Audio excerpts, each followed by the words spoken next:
क्या हो अगर हर जिंदगी एक ही तरह खत्म होती है, चाहे कितनी भी लंबी हो, चाहे कितना भी बनाया जाए, अंत एक ही होता है। और फिर वह मर गया।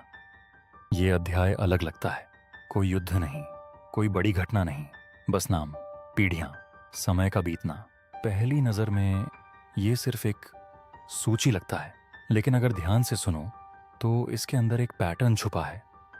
आदम 930 साल जिया, शेत 912 साल, एनोश, केनान, महलैल। पीढ़ियां आती हैं और चली जाती हैं। लंबी जिंदगी, बहुत समय, लेकिन हर जीवन एक ही दिशा में बढ़ता है। और फिर एक वाक्य आता है, बार बार, और वह मर गया। ये एक आवाज की तरह दोहराता है, धीरे धीरे लेकिन लगातार। कोई फर्क नहीं पड़ता कौन है, कितने साल जिया, अंत एक ही है।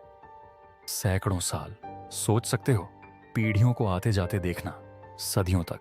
समय कम नहीं था, जिंदगी छोटी नहीं थी, फिर भी अंत वही। तो सवाल उठता है, अगर समय समस्या नहीं था तो फिर क्या था?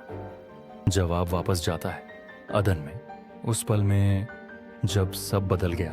मृत्यु शुरुआत का हिस्सा नहीं थी, वो बाद में आई, धीरे से लेकिन पूरी तरह। और अब हर पीढ़ी को छू रही है, लेकिन फिर कुछ अलग होता है। एक नाम इस पैटर्न को तोड़ देता है, हनोक। उसने 63 साल जिया और फिर वाक्य बदल जाता है। हनोक परमेश्वर के साथ चलता रहा और फिर ही रहा, क्योंकि परमेश्वर ने उसे उठा लिया। कोई मृत्यु नहीं, कोई अंत नहीं, जैसा बाकी सबका था, कुछ अलग।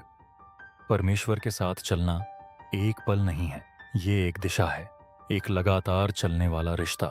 जब दुनिया एक पैटर्न में चल रही थी, हनोक ने दूसरा रास्ता चुना और किसी तरह उसका अंत बदल गया। अब दो पैटर्न हैं, एक जिंदगी और फिर मृत्यु, दूसरा चलना और कुछ बदल जाना। ये सिर्फ इतिहास नहीं है, ये एक सवाल है जो कहानी के अंदर छुपा है, क्योंकि आज भी वही सच है।